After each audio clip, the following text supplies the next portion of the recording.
예수님의 부활은 우리의 구원에 관련된 중요한 것들에 대하여 그 모두가 진실하고 틀림없이 성취됨을 확정하여 줍니다. 확정이란 확실한 증명이며 확실한 증거입니다. 증거란 어떤 사실을 증명할 수 있는 근거입니다. 증거는 다툼을 끝내게 하고 진실을 밝히는 데 결정적인 역할을 합니다. 오늘 저는 여러분과 함께 예수 그리스도의 부활이 확정하는 것이 무엇인가를 살펴보므로 신령한 기쁨과 소망이 우리의 심령에 더욱 충만하게 되기를 바랍니다. 첫째, 예수님의 부활은 성경에 기록된 예언과 예수님이 예고하신 말씀은 그대로 성취된다는 것을 확정하여 줍니다. 예수 그리스도의 부활은 선지자를 통하여 예언되었습니다. 시편에 그리스도에 대하여 주의 거룩한 자로 썩지 않게 하실 것입니다 라고 예언되었습니다. 선지자 요나가 물고기 뱃속에 들어갔다가 나온 사건에도 예수님의 부활에 대한 예언이 내포되었습니다. 그 사실이 마태복음 12장에 기록되어 있습니다. 바리새인들과 사두개인들이 와서 예수님을 시험하였습니다. 그들은 예수님에게 하늘로서 오는 표적을 보여달라고 요청하였습니다. 하늘로서 오는 표적이란 하나님께로부터 비롯되는 표적을 말합니다. 예수님이 행하신 무수한 표적에 대해서는 하나님께로부터 온 표적이 아니라는 의심이 전제된 요청이었습니다. 모세가 보여준 표적이나 여호수아가 보여준 표적과 같은 초자연적 현상을 보여달라는 것입니다. 그러나 불신하고 적대하는 사람들에게는 무슨 표적을 보여줘도 예수님을 메시아로 받아들이지 아니할 것입니다.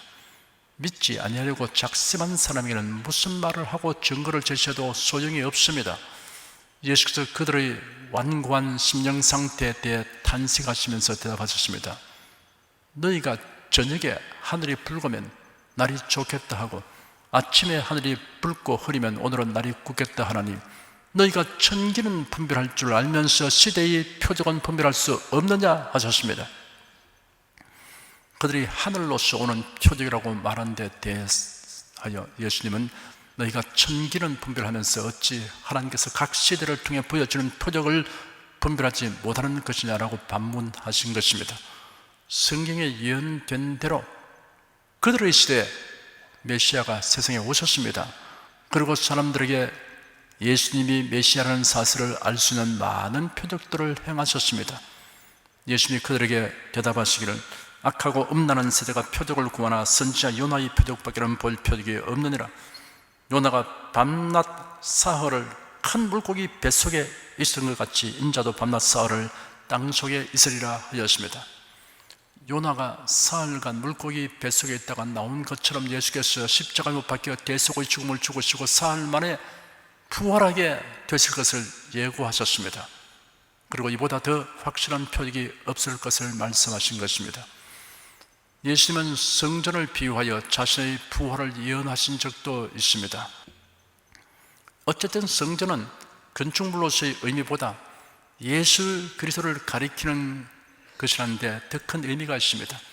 예수 그리스도와 무관한 성전과 성전에서의 예배란 무의미한 것입니다.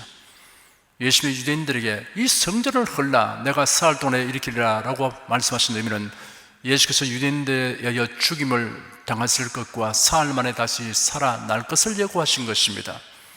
그러나 이를 이해할 만한 영적 수준이 되지 못한 유대인들은 이 성전은 46년 동안에 지었거늘 네가 3일 동안에 일으키겠느냐라고 반박했던 것입니다.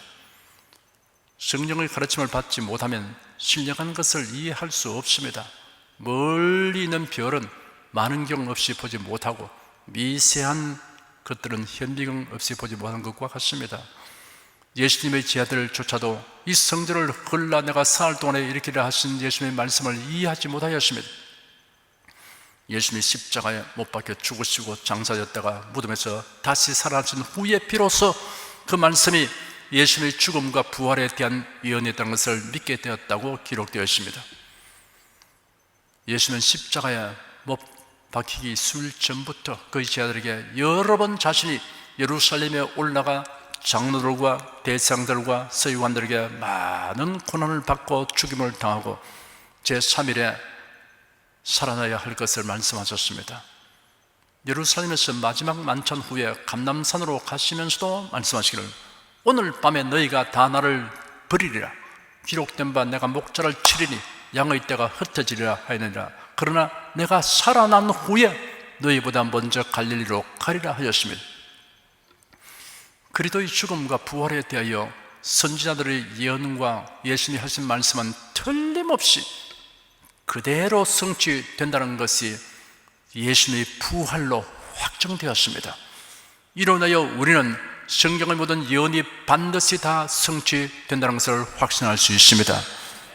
둘째, 예수님의 부활은 예수 그리스도를 믿는 사람은 죄사함 받고 의롭게 된다는 사실을 확정하여 줍니다. 하나님은 사랑의 하나님이심과 동시에 공의의 하나님이십니다.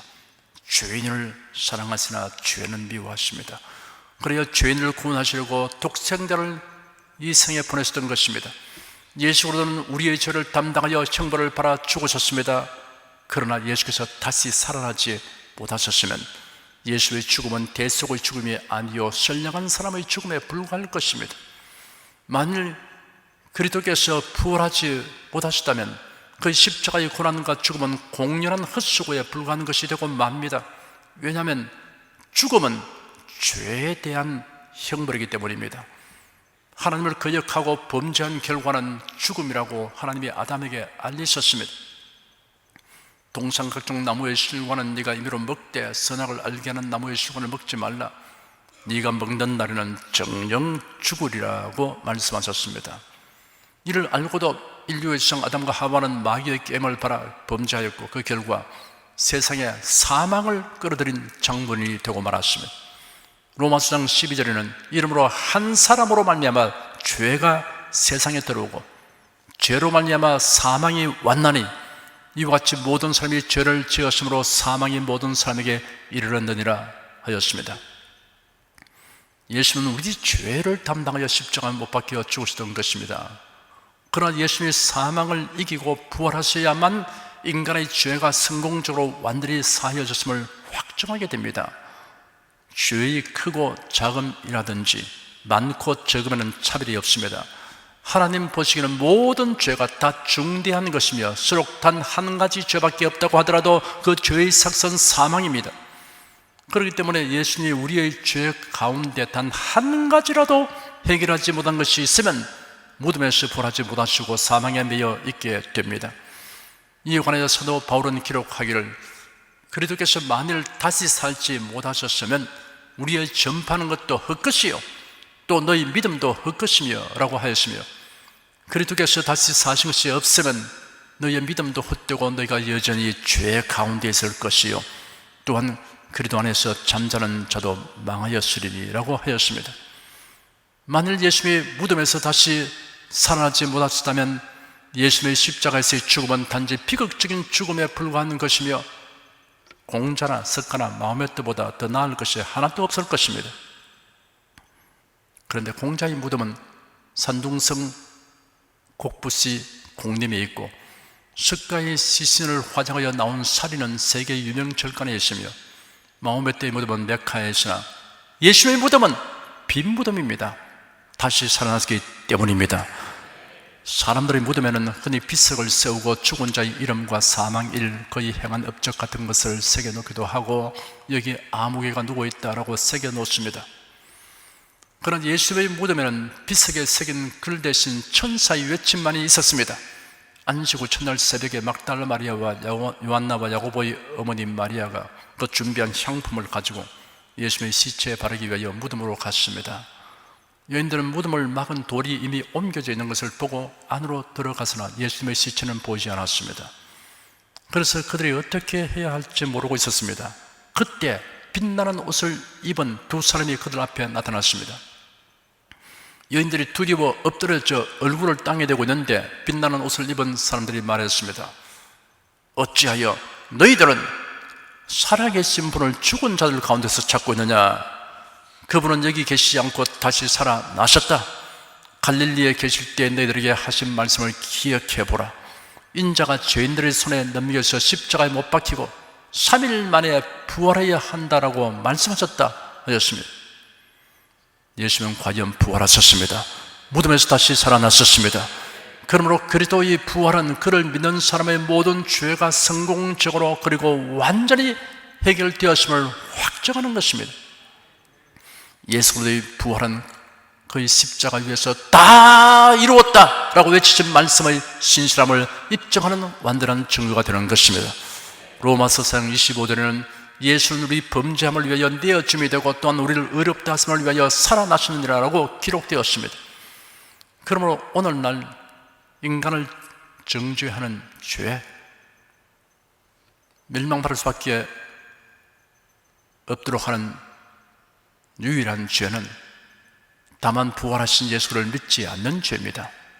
예수께서 말씀하시기를 성령이 오시면 불신자에게 죄에 대하여 책망하실 것이라고 하시면서 죄에 대하여라 하면 저희가 나를 믿지 아니함이라고 하셨습니다. 우리 죄를 위하여 죽으시다가 부활하신 예수를 믿지 않는 죄보다 더 크고 무서운 죄는 없습니다. 어떠한 죄라도 예수를 믿으면 다 사함받기 때문입니다. 네가 만일 네 입으로 예수를 주로 시인하며 또 하나님께서 그를 죽은 자 가운데서 살리신 것을 네 마음에 믿으면 구원을 얻으리라고 로마서 10장 9절에 기록되었습니다. 그러므로 예수님의 부활은 예수를 믿는 사람은 죄사함 받고 의롭게 됨을 확정하여 줍니다. 셋째, 예수님의 부활은 성도들이 부활될 것을 확정하여 줍니다. 예수님은 약속하시기를 나는 부활이요 생명이니 나를 믿는 자는 죽어도 살겠고 무릇 살아서 나를 믿는 자는 영원히 죽지 아니하리라 하였습니다. 예수 그리스도의 부활은 그의 약속이 진실함을 확정해 줍니다. 고린도서 15장에 기록되기를 그리스도께서 죽은 자 가운데서 다시 살아나셨다 전파되었거늘 너희 중에서 어떤 이들은 어찌하여 죽은 자 가운데서 부활이 없다 하느냐. 만일 죽은 자의 부활이 없으면 그리스도도 다시 살지 못하셨으리라 하였습니다. 부활은 순서가 있습니다. 사망이 사람으로 말미암았으니 죽은 자의 부활도 사람으로 말미암는도다. 아담 안에서 모든 사람이 죽은 것 같이 그리스도 안에서 모든 사람이 삶을 얻으리라. 그러나 각각 자기 차례대로 되리니 먼저는 첫 열매인 그리스도요 다음에는 그리스도 강림하실 때 그게 붙은 자요 라고 순서를 알리고 있습니다. 첫 열매란 처음 있었던 사건을 의미하며 또한 그 뒤를 이어서 있게 될 일의 근원이라는 의미가 있습니다. 그리스도의 부활 사건이 성도의 부활의 전조이며 근원이 됩니다. 이스라엘 백성은 곡식의 처음 익은 첫 이삭 한 단을 제사장에게 가져가며 제사장은 그 단을 하나님 앞에 연락되도록 흔들며 아울러 번제를 드렸습니다. 이 첫 열매가 앞으로 거두어드릴 추수의 표시가 되듯이 예수님의 부활을 첫 열매로서 표현한 것은 앞으로 있을 성도의 부활을 보증해 주기 때문입니다. 부활한 몸의 형체에 대하여서도 알려주고 있습니다. 죽은 자의 부활도 이와 같으니 썩을 것으로 심고 썩지 아니할 것으로 다시 살며 욕된 것으로 심고 영광스러운 것으로 다시 살며 약한 것으로 심고 강한 것으로 다시 살며 육의 몸으로 심고 신령한 몸으로 다시 사나니 육의 몸이 있은 적도 신령한 몸이 있느니라. 오직 우리의 시민권은 하늘에 있는지라 거기로서 구원하는 자 곧 주 예수 그리스도를 기다리노니 그가 만물을 자기에게 복종케 하실 수 있는 자의 역사로 우리의 낮은 몸을 자기 영광의 몸의 형체와 같이 변케 하시리라 라고 밝히고 있습니다. 씨를 심으면 씨가 커지는 것이 아니라 거기서 나오는 식물은 다른 모습을 하고 나옵니다. 부활의 몸의 형체도 이전 모습과는 다릅니다. 노인으로서 죽으면 노인으로 부활되는 것이 아닙니다. 불구자로 죽으면 불구자로 부활되는 것이 아닙니다. 아기가 죽으면 아기로 부활되는 것이 아닙니다. 부활한 몸은 자기 정체성에 있어서는 연속성을 지닙니다. 그러나 몸의 존재 양식에 있어서는 연속성을 지니지 않습니다. 부활한 몸은 썩지 아니하는 몸, 영광스러운 몸, 강한 몸, 신령한 몸, 차원 높은 몸으로서 예수의 몸의 형체와 같이 변화된 몸이 될 것입니다. 이렇게 포괄적으로 말씀하셨지 세세하게 그림을 그려주지 않았습니다. 여러분이 더 세밀하게 상상해봐도 괜찮을 것입니다. 부활되는 날 여러분은 변화된 자기 모습에 깜짝 놀랄 것입니다. 이야, 이렇게 정말 아름답고 영광스러운지 몰랐다라고 감탄하게 될 것입니다. 부활의 시기에 대해서도 밝히고 있습니다. 보라, 내가 너에게 비밀을 말하노니 우리가 다 잠잘 것이 아니요 마지막 나팔에 순식간에 호련히 다 변화하리니 나팔 소리가 나며 죽은 자들이 썩지 않을 것으로 다시 살고 우리도 변화하리라. 주께서 호령과 천상의 소리와 하나님의 나팔로 친히 하늘로 쫓아 강림하시리니 그리스도 안에서 죽은 자들이 먼저 일어나고 그 후에 우리 살아남은 자도 저희와 함께 구름소로 끌어올려 공중에서 주를 영접하게 하시리니 그래야 우리가 항상 주와 함께 있으리라 하였습니다. 이것은 비밀이었는데 비밀을 말해버렸으니 공개된 비밀입니다. 예수 믿는 사람에게는 공개된 비밀입니다. 예수님이 재림하실 때, 마지막 나팔 소리 날 때 무덤 속에 있는 자들이 일어날 것이고 그 후에 살아있는 성도들도 순식간에 호련히 변화되게 될 것입니다. 순식간에 호련히라고 번역된 성경 원어는 엔 아토모 엔디페 옵달무입니다. 헬라어로 원자를 아토모스라고 하는데 이 말은 끊는 것이란 뜻이 있는 토모스에서 유래되었습니다. 토모스 앞에 붙는 아는 부정적인 뜻을 나타낼 때 쓰이므로 아토모스는 끊어지지 않는 혹은 나뉘어지지 않는 등의 의미를 가집니다. 엔 아토모는 문법적으로 위치나 한계를 나타내는 말입니다. 따라서 이 말은 원자적 한계라는 뜻이 내포되어 있습니다. 원자 핵 안의 방사능 물질이 붕괴되는 속도를 측정하려면 1초를 더 작은 단위로 나눌 필요가 있습니다. 짧은 시간을 나타내는 단위로는 마이크로초, 나노초, 피코초가 있습니다. 피코초는 1초의 1조분의 1입니다. 1초를 1억, 10억, 100억, 1000억을 넘어서 1조로 나눈 것의 1이라는 계산입니다. 엔 아토모라는 헬라어는 더 이상 나누어지지 않는 가장 짧은 시간이라는 의미를 갖고 있는데 피코초로 성경에 본다면 예수께서 재림하신 날 성도의 몸은 1초의 1조분의 1보다 더 빨리 변화될 것입니다. 내 몸이 이상하다, 변화되고 있구나, 이렇게 의색할 것이 아닙니다. 주께서 재림하실 때 마지막 나팔 소리 들리는 순간 변화되어 있는 것입니다. 썩을 몸이 썩지 않을 몸으로 변화됩니다. 수치스러운 몸이 영광스러운 몸으로 변화됩니다. 약한 몸이 강한 몸으로 변화됩니다. 부활 소망을 가진 성도의 삶의 자세에 대해서도 말씀하고 있습니다. 형제들아, 자는 자들에 관하여는 너희가 알지 못함을 우리가 원치 아니하노니 이는 소망 없는 다른 이와 같이 슬퍼하지 않게 하려 함이라. 우리가 예수의 죽었다가 다시 사심을 믿을진데 이와 같이 예수 안에서 자는 자들도 하나님이 저와 함께 데리고 오시라 하였습니다. 부활을 믿는 성도는 죽음을 두고 소망 없는 이와 같이 슬퍼하지 않게 됩니다. 넷째, 예수의 부활은 성도들이 천국에서 영원히 살 것을 확정하여 줍니다. 예수는 우리의 거할 곳을 예비하러 가신다고 약속하셨습니다. 너희는 마음에 근심하지 말라. 하나님을 믿으니 또 나를 믿으라. 내 아버지 집에 거할 곳이 많도다. 그렇지 않으면 너에게 일렀으리라. 내가 너희를 위하여 처소를 예비하러 가노니 가서 너희를 위하여 처소를 예비하면 내가 다시 와서 너희를 내게로 영접하여 나 있는 곳에 너희도 있게 하리라 라고 말씀하셨습니다. 성경은 예수 그리스도께서 예비하신 곳에 관하여 우리가 궁금하게 얘기하는 것을 모두 공개하지는 않았으나 그곳이 참으로 아름답고 찬란하며 세상의 어떤 곳으로도 비할 수 없다는 것은 확실하게 계시하셨습니다. 또 내가 새하늘과 새 땅을 보니 처음 하늘과 처음 땅이 없어졌고 바라도 다 짓지 않더라. 또 내가 보며 거룩한 성새 예루살렘이 하나님께로부터 하늘에서 내려오니 그 예배당시 신부가 남편을 위하여 단장한 것 같더라 하였습니다. 이 세상을 수선하고 개조해서 살게 하지 않습니다. 체질이 뜨거운 불에 녹아진다고 했습니다. 열들이 타는 불에 녹아진다고도 했습니다. 체질은 원수란 말입니다. 이것이 이렇게 풀어진다고 했습니다. 원수가 풀어진다는 것은 요즘 과학적 생각으로 우리가 해석해 본다면 핵분열이 일어난 겁니다. 모든 물질은 원자로 되어 있으므로 풀어져라 하나님이 말씀하시면 그 자체가 거대한 에너지를 방출하고 열렬히 흐르는 불이 되어서 다 녹아지고 사라질 수 있다, 이렇게 유추할 수 있습니다.